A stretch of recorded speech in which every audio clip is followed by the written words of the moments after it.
I completely agree that comics such as yourself can give advice, and it's really useful advice. But surely at some point, there are so many elements of stand-up that you kind of have to learn for yourself in a way, right? Through experience. Yeah. Look, I've done, every now and then I do a class clowns thing.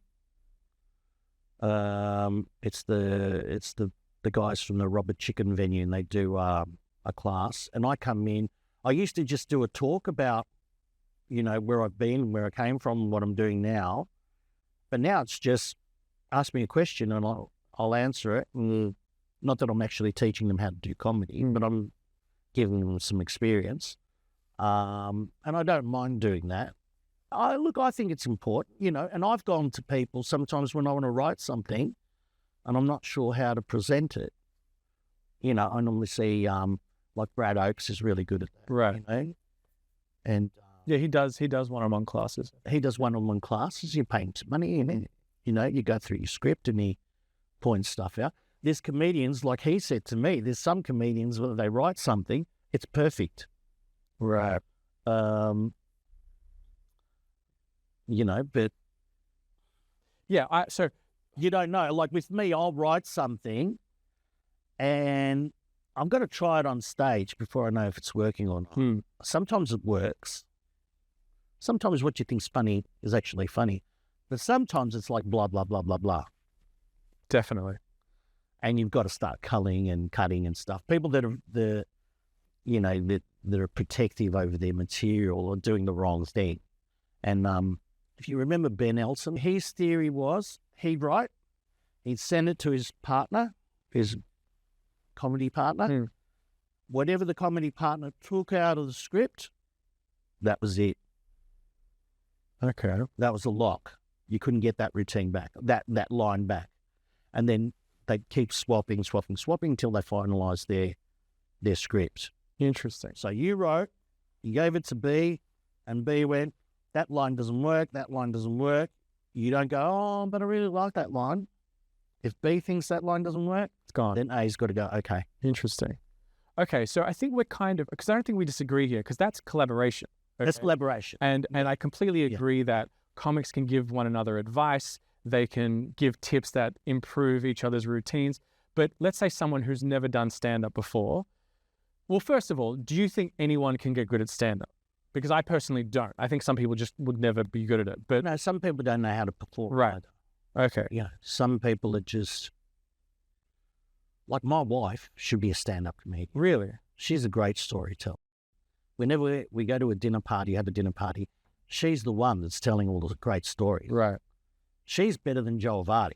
Interesting. Okay. That's a big at the dinner table. Right. But you put her in front of a crowd and she doesn't know what to do. Okay. She freezes. When there's 8 people at the dinner party, she is... So 8 she'll kill. She'll kill. Right. Once people are going, why isn't your wife doing stand-up? Right. She's brilliant. She's funnier than you. She's amazing. I go, I know.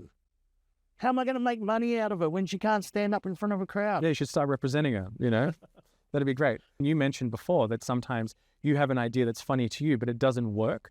Do you think that, as a result of experience, you've got better at knowing beforehand what would work? At the moment, I know that I can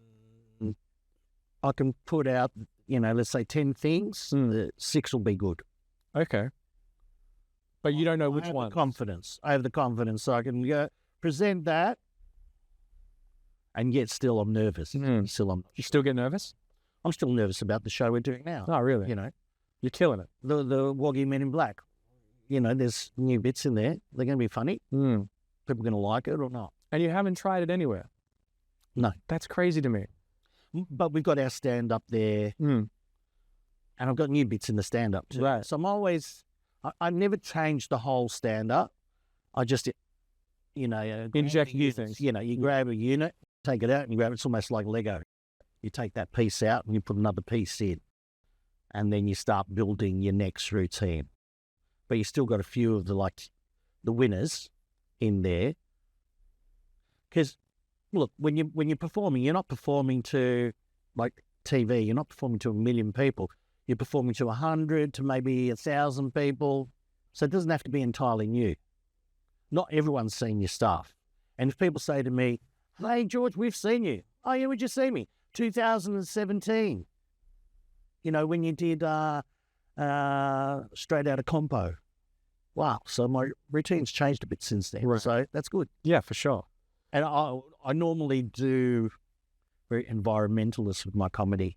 I normally do stuff that I've done years ago, bring it back. I did the other day, I went through all my DVDs and I went, oh, yeah, I haven't done that one for a while. And I started throwing a few of those in. Was that fun doing that? Bringing back old material? Yeah, it still works. Nice. Sometimes you've got to Update it. or kind of rejig it. But, yeah, that still works. I did some the other day because I had a show with Tahir. And yeah, you felt it went well? Art Centre. Did about 5 minutes of stuff that I used to do. Nice. Man, it's still working. Oh. Did you enjoy that clip? Did you not? It doesn't matter to me. Subscribe. For the love of God.